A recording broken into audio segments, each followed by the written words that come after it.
Good morning, everyone. So we'll be continuing our lectures on retinoids this week, and I think this would be the last video on retinoids. We have completed introduction to retinoids. We have completed topical retinoids, isotretinoin, acitretin. Now we'll finish this up with bexarotene. Now bexarotene is a molecule that most of the private practitioners will not be using in their daily practice. The reason is that bexarotene is approved as of now only in treatment of CTCL, which is resistant, and I doubt anybody would come across CTCL resistant to therapies in their private practice. They are mostly handled by institutional cares, okay, in medical colleges and hospitals. And that makes knowing about bexarotene important because since it is a good topic in Vivas when you have to reach when you have reached the level of questioning on retinoids and you have exhausted your questioning on acne and keratotic disorders in which retinoids are routinely used. So bexarotene is a third generation retinoid and it is used mainly in the treatment of CTCL, that is the FDA approval as of now. And so it becomes easier to understand that how a molecule or a class of molecules, which initially in the previous many weeks we were discussing that they were better suited for inflammatory disorders like acne vulgaris and keratotic disorders like Digestive disease or any other like keratosis pilaris, all those kind of disorders in which you have increased accumulation of keratin. Well, how does that class of disorders are finally used in lymphoproliferative malignancies like cutaneous CTCL? So that makes this molecule very interesting, how a group of retinoid or a molecule in the group of retinoids is used in cutaneous T-cell lymphoma. So without further much ado, it will be a short video because we don't have much to discuss about bexarotene at the level of residency, at the level of junior residency. So we'll finish quickly about bexarotene and we'll discuss only about the salient features.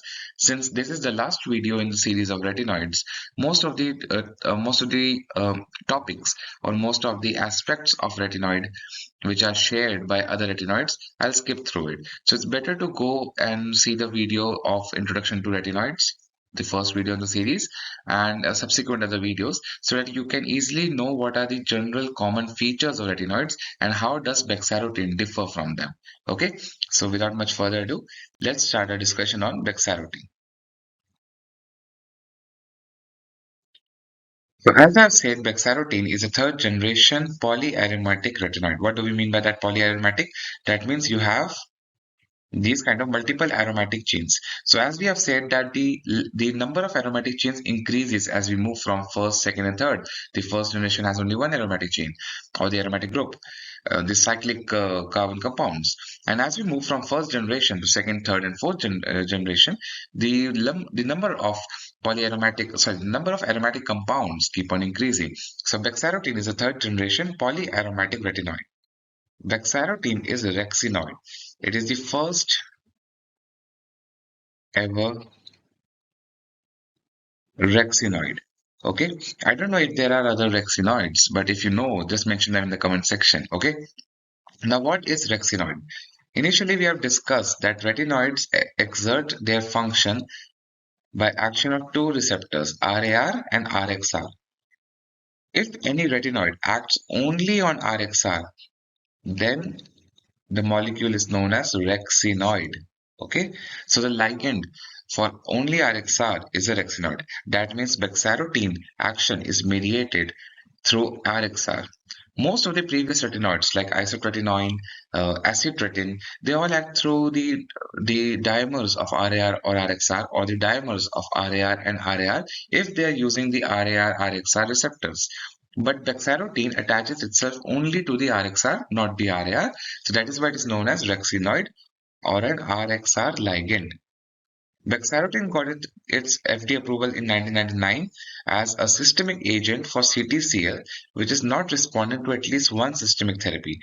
So that makes that CTCL or cutaneous T-cell lymphoma, who is not responding to at least one systemic therapy, uh, let it be methotrexate or nitrogen mustard or total electron beam therapy. If it's not responding to that, then bexarotene has got approval for the use in CTCL. Subsequently, after systemic approval, the topical agent in the concentration of 1% gel was also approved for the same indication, CTCL not responding to at least one systemic therapy.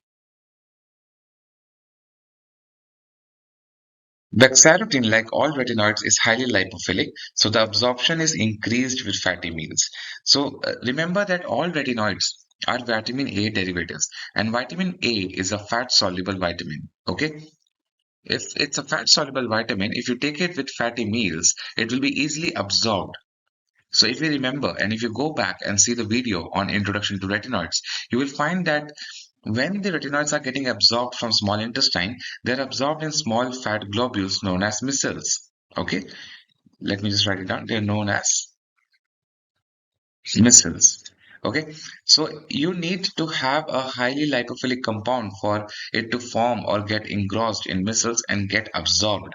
And vitamin A derivatives, which is the entire class of retinoids, is exactly like that. The half-life of bexarotene is about 7 to 9 hours, which is shorter half-life as compared to other retinoids. Remember that atretinate has the longest half-life of about 120 to 160 days, or roughly about 2 to 3. It can go from 2 to 3 years. Okay, so that is why you have to practice a long-term contraception when the patient has been given atretinate. Other like acitretin has a half-life of about 50 to 60 hours. So, as compared to them, bexarotene has a shorter half-life of 7 to 9 hours. The bioavailability of oral bexarotene is 30 to 40%, with a high protein binding of roughly about 99%.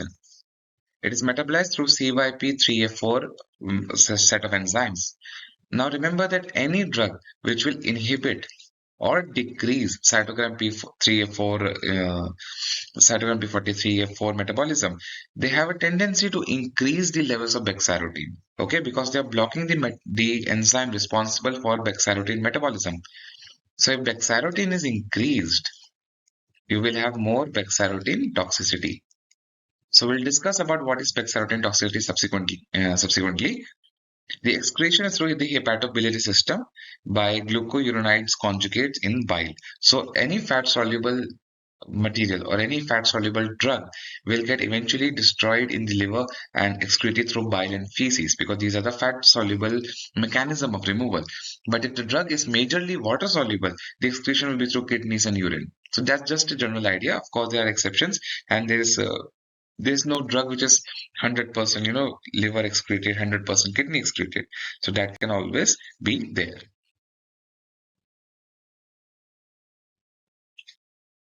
So the mechanism of action of bexarotene is a bit different, slightly different.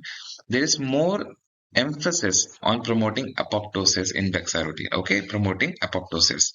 Like all retinoids, bexarotene may it suppresses proliferation, and this is the major action in psoriasis. So all the previous retinoids like isotretinoin, acitretin, they have major action on suppressing proliferation. And that is how they help. Of course, no retinoid is entirely 100% suppressing proliferation. They are majorly acting on suppression of proliferation. Since bexarotene has more action on promotion of apoptosis, that makes it a good drug for CTCL, where you have a lot of malignant T cells, so you need to destroy them. Okay. It also induces terminal differentiation. That means, what do we mean by terminal differentiation? So let's say this is the epidermis, and these are the basal cell layer, and the flat ones are the stratum corneum. As the cells move from basal layer to stratum corneum, they undergo terminal differentiation. That means they differentiate from the columnar epithelium or the columnar cells or the cuboidal oval cells, and they become flattened, and they will get devoid of their nucleus and the other organelles as they move from basal layer to stratum corneum. And this process means that they will be getting more and more terminally differentiated as they move from basal layer to stratum corneum. And bexarotene induces this kind of terminal differentiation so that it pushes the skin to form normally. The process of keratinization happens normally. But as I've said, the major action of bexarotene is by promoting apoptosis, mainly of the malignant T cells, mainly of the malignant T cells in CTCL. Clear? So let's move forward and discuss the action of Bexarotene on malignant T cells. So this is the molecule Bexarotene. It will enter the cells. I'm not going into details how retinoids enter the cells. We have discussed that in the video on introduction to retinoids. It will attach only on the RXR part because it's a rexinoid. Okay. And this RXR dimer will attach itself to DNA response elements. These are also known as RARE, RARE, retinoic acid response element. Okay. On attaching to DNA response elements, they will lead to translation. One, they can increase the transcription of molecules which are responsible for cellular differentiation. That means all the molecules, all the proteins which are responsible for proper functioning of the cell is increased with Bexarotene. Additionally, it will decrease all the inflammatory mediators. Now, Bexarotene has major action as an agent that improves cellular differentiation. Okay, we have studied in the past that retinoids have an action on as an immunomodulatory agent, mainly because of decreasing the inflammatory mediators. But Bexarotene has more action on proper differentiation, cell growth, and all the cells which are not following the normal order. It will also promote apoptosis and cell growth inhibition. So if the cell is responding normally to all the signals, they will get properly differentiated because of Bexarotene. But if it is not behaving properly, then the cell will undergo apoptosis, which are mainly the malignant cells. Okay, let's move forward. So, we have in the last slide we have discussed about the action of RXR-RAR dimer, where Bexarotene attaches itself to the RXR moiety. RXR is different, slightly different from RAR in the fact that RXR can form heterodimers with other receptors also. Bexarotene, if it's acting on promotion of apoptosis, majorly acts through RXR-PPAR heterodimer. Okay, so this is the major heterodimer for the action of Bexarotene. This heterodimer blocks the activated T cell proliferation. It also blocks interleukin 2 by inhibiting nuclear factors which are responsible for creation of interleukin 2. So as I have said, inflammatory mediators are inhibited and all the proliferation which is not proper, not normal, is also inhibited by Bexarotene, and this major action is through the RXR PPAR heterodimer.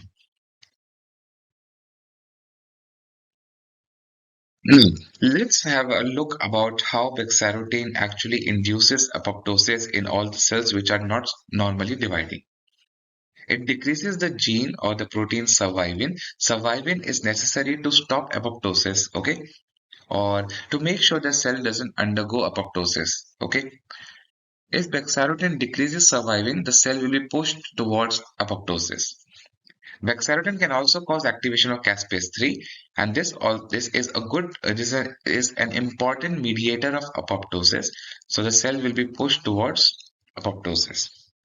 There will be cleavage of poly-ADP ribose polymerase. Now, if we remember our I don't know if it was taught before before undergraduation or not. But if you have a DNA which is ending a lot in A, the cell will not undergo apoptosis. A is adenosine, okay? If it's ending into a long chain of A's, it will not undergo apoptosis. What Bexarotene does is it cleavages or it cuts the A chain, make it shorter, so the cell will be pushed quickly towards apoptosis.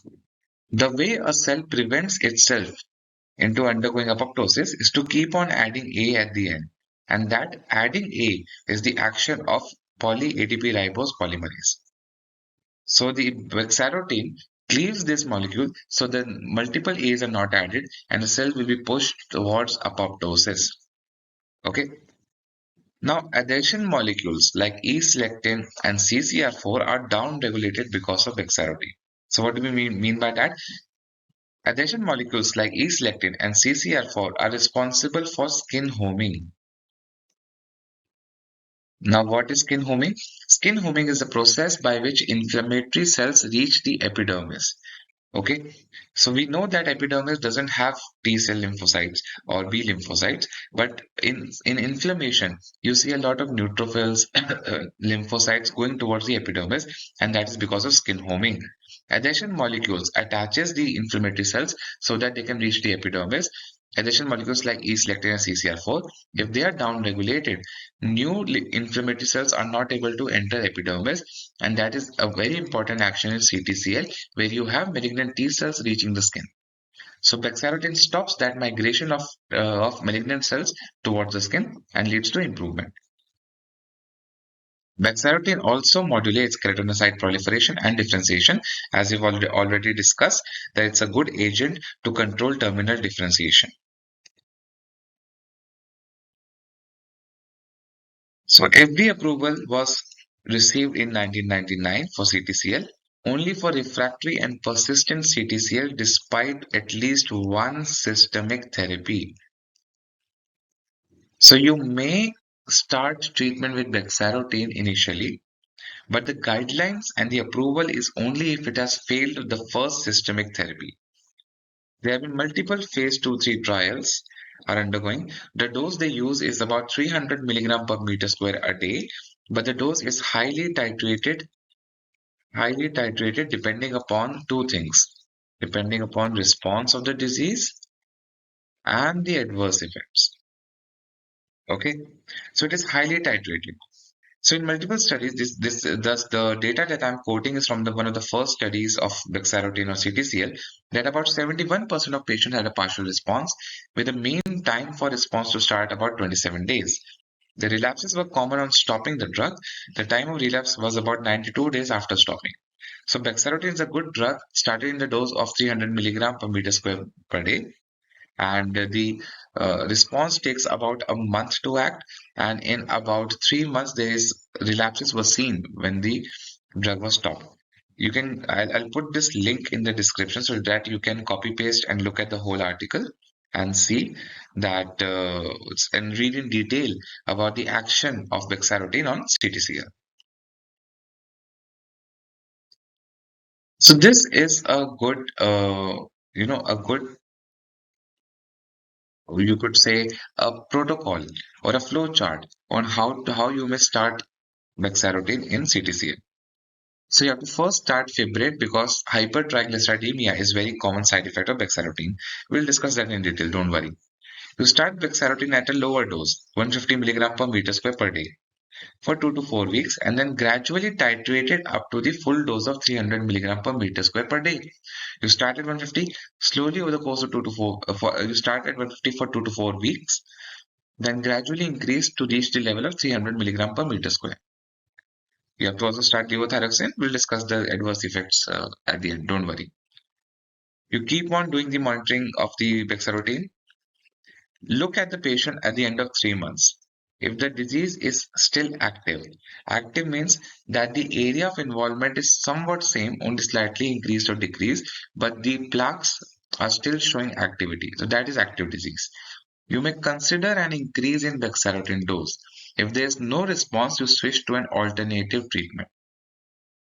If after 3 months it is progressive disease, progressive means the area or the extent is also increasing, you switch to an alternative treatment.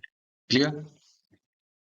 At the end of 6 months, after if the patient is responding at the end of 3 months, you gradually increase to 6 months.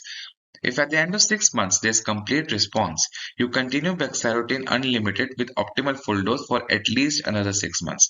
That means after 6 months, if you have complete response, you continue Bexarotene for more another 6 months and then consider titrating it down and slow and stopping it.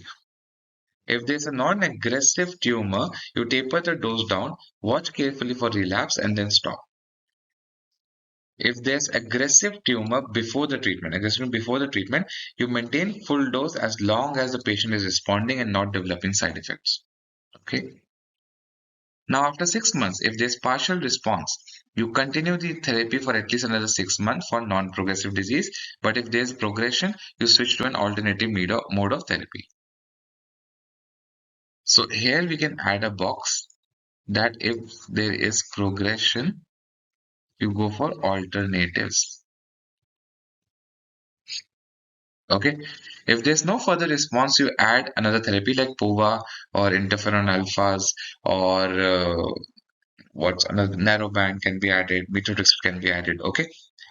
If after 6 months it is stable disease, that means it is not either it is not improving, not getting bad. You increase the bexarotene dose and add on another therapy or change the therapy so that you can change, you can manipulate with the doses, or you add another therapy or you change the therapy. That decision lies with you and the patient.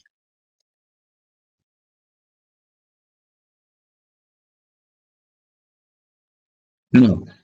In the last slide, we discussed that you may add another therapy. So let's discuss the combination therapies of bexarotene. So bexarotene has been used with POVA in Sézary syndrome, and it can also be used for mycosis fungoides. Okay, so what actually happens is, so in the last week's video on acid retin, we discussed combining retinoids with POVA, which is known as REPOVA. Okay, let me write it again, which is known as REPOVA. So what retinoids does is there is no change in efficacy. That means the extent of improvement that you are going to achieve with either retinoids alone or PUVA alone essentially doesn't remain unchanged. But what happens is the advantage of using a combination is that the dose of PUVA is reduced, the amount of sessions of sun exposure is reduced, so you are reducing side effects. The dose of retinoids is also reduced, so you are reducing side effects of retinoids. So what essentially happens is if you use a combination, the side effects reduce because the doses required to achieve that extent is also low. So bexarotene and PUVA has been combined in Sézary syndrome and mycosis fungoides. Okay. Bexarotene increases the susceptibility to denileukin diftritox. Now, what is denileukin diftritox? It's an alternative. It's a molecule which is created in lab. Okay, chimeric molecule, which is a combination of diphtheria toxin, diphtheria toxin, and interleukin 2, a component of interleukin 2. Okay, so diphtheria, DIF, toxin, interleukin, and D is usually used for 2, dye. Okay, so denileukin diftritox. What denileukin diftritox does is it induces apoptosis of neoplastic. It induces apoptosis of neoplastic CTCL cells. Bexarotene increases the susceptibility of the cells to denileukin diftritox, so that the more toxin is internalized and the cell is not able to survive. Okay, so this has been used in multiple lymphomas like B cell lymphomas or primary aggressive lymphomas or primary aggressive extranodal lymphomas. So all these in lymphomas we have used denileukin diftritox. Melanomas can use denileukin diftritox. So bexarotene increases the susceptibility of denileukin diftritox. Bexarotene has been combined with monthly injections of interferon alpha in cutaneous B cell lymphomas. Okay, so there have been two studies in which systemic was given with injections or topical gel was given with injections for cutaneous B cell lymphomas. Okay, so you can use therapies in a combination so that the individual side effects are decreased. Other agents which can be used are narrowband UVB. I have to write it again. Narrowband UVB or methotrexate or electron beam therapy, total skin electron beam therapy, or nitrogen mustard, although nitrogen mustard is not used nowadays. So these kind of combinations have been used. So we have discussed about use of bexarotene in CTCL, and I've discussed only CTCL because at the level of residency, that's all you need to know. You might never get an exposure to the use of bexarotene in your entire training.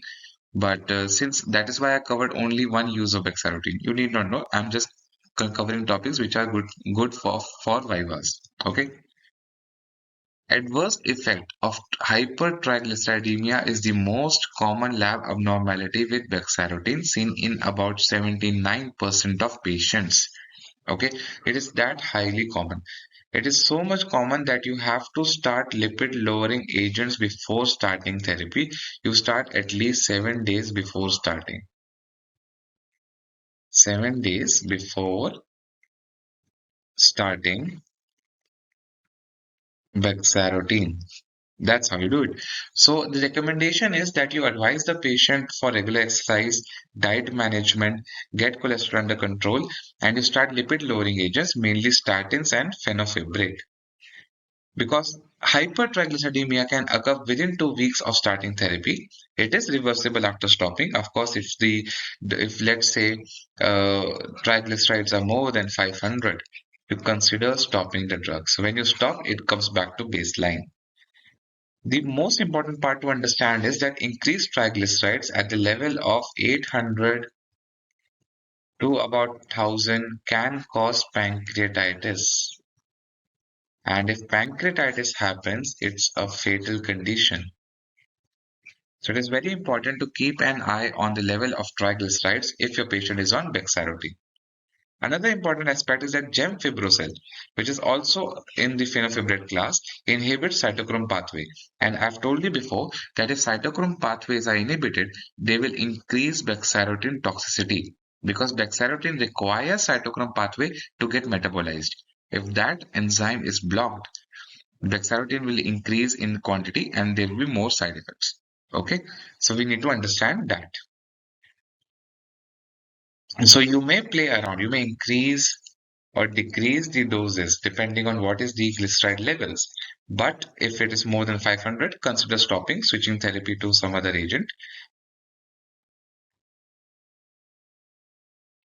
So here we can see a good algorithm of starting different drugs. If you want to start Bexarotene, about 1 week prior, you initiate the fibrate treatment. On the day of starting, you initiate thyroxine. We'll discuss thyroxine in the next slide, don't worry. You keep on measuring lipids and T4 levels and adjust the dose of Bexarotene or thyroxine or statins. And this is the protocol that you may follow. So here you can see that HDL should be more than 50, LDL should be less than 160, normal T4 values, and triglyceride less than 200. That is the normal. You should maintain in that. So keep on changing the doses so that you maintain this range. You keep on titrating and you can go as high as 300 milligram per meter square if there are no adverse effects. And you keep on continuing with that. So very important thing to understand.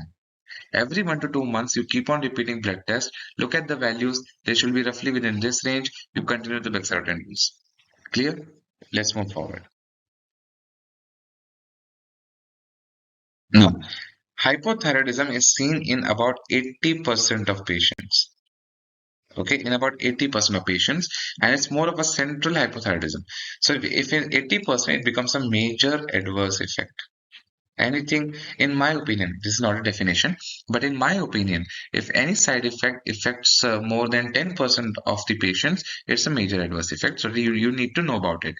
One major adverse effect we studied earlier was hypertriglyceridemia.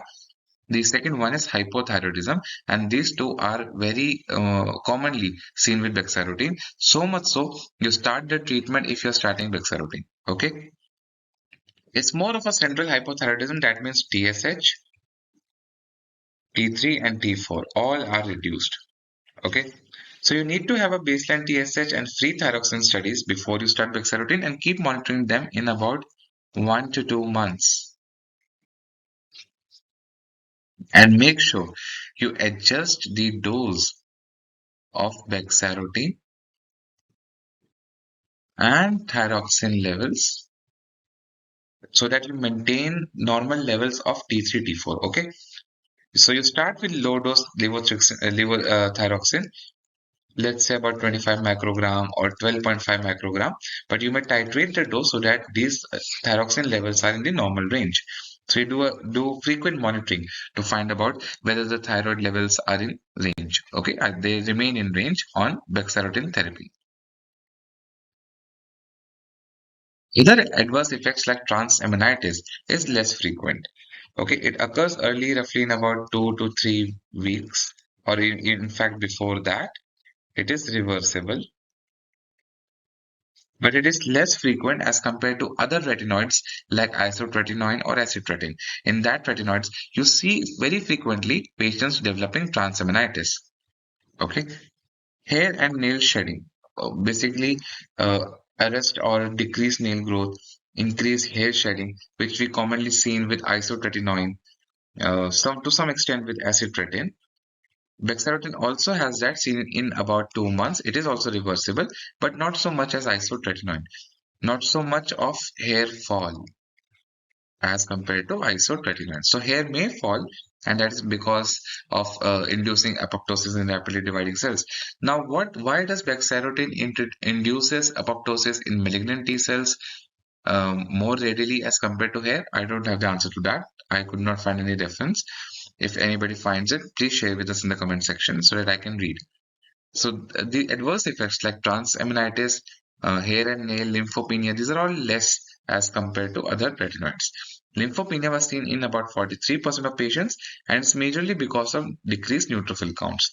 It occurs within 4 to 8 weeks, and it is reversible on stopping the doses. So when you stop the dose of bexarotene, you stop the lymphopenia or the decrease in T cell counts also starts to improve. Now, decreasing T cell counts is one of the major adverse effect to look for in retinoids. That is why retinoids like acitretin are still part of leukemia protocols. Okay. Now let's discuss monitoring, and I think this will be the end of presentation. You need to have a careful history and physical examination. Identify patients who have an increased risk of toxicity, like who have pre-existing liver disease or cirrhosis or biliary tract disease because bexarotene gets excreted through bile, excessive alcohol consumption. So anything that might damage liver, pancreas, gallbladder, you need to have a look into it. Okay. Serum pregnancy test. If there's woman of childbearing age, remember retinoids are category X, cannot be given. Okay. Complete blood count with platelet and differential count. Have a look at the TLC. Liver function test, OTPTs, and bilirubin. Fasting lipid profile to look at lipid, triglycerides, total cholesterol, RFTs, thyroid function test. Now this is important. You need to have a baseline TSH and T4 levels. Patients may have kidney damage, slight kidney damage on bexarotene. So you need to have an urine analysis or a renal function test before you start the treatment of with bexarotene. Basic ophthalmic examination has been mentioned because of association of bexarotene therapy with cataracts. So you need to have a basic examination. If a person is going to be started on bexarotene, do a cursory torchlight examination and send the patient to an ophthalmologist so we can document any cataract formation or not.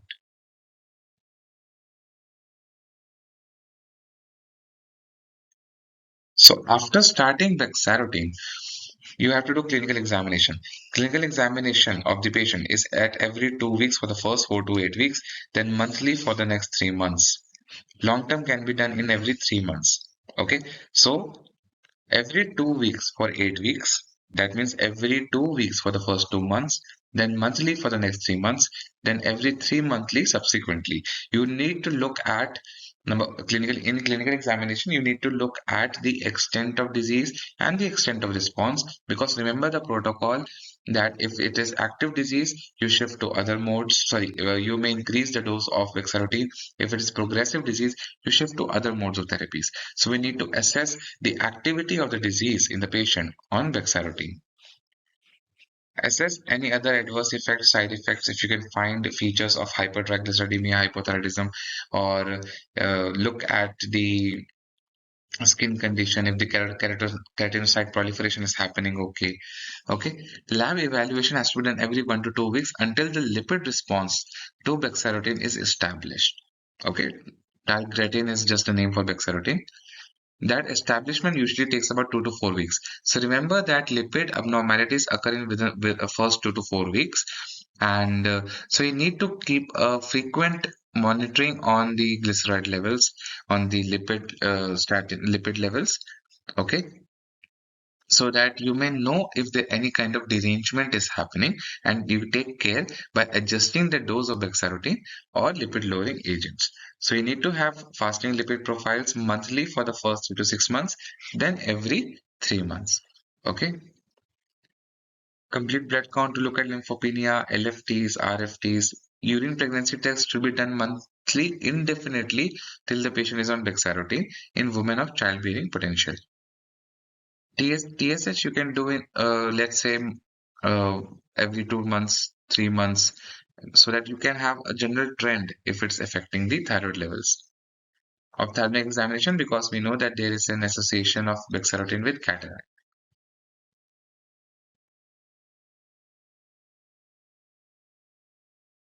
So, as I said, it's a very short video. We'll just cover bexarotene in just, I think, half an hour. And there are some reading recommendation. Bexarotene is mentioned in the Wolverton chapter on systemic retinoids. If you want to know about bexarotene in detail, then you can read this article. If you want to know about bexarotene and its role in CTCL management, this article is good. This will tell you about pathomechanism. This will tell you about how to minimize adverse effects of bexarotene in CTCL. And this will tell you how to titrate doses of Bexarotene in CTCL. You need not go into all of this. Bexarotene is a topic which, in my opinion, is as of now is reserved for Vivas. Okay, you might get a short note, very short note on Bexarotene, or if you get a short note in usage of retinoids in CTCL, then you have to shift the answer towards Bexarotene. So that is how you're supposed to play around with your information that you have. So with this, I finished the video. It was a very short video as compared to my other videos.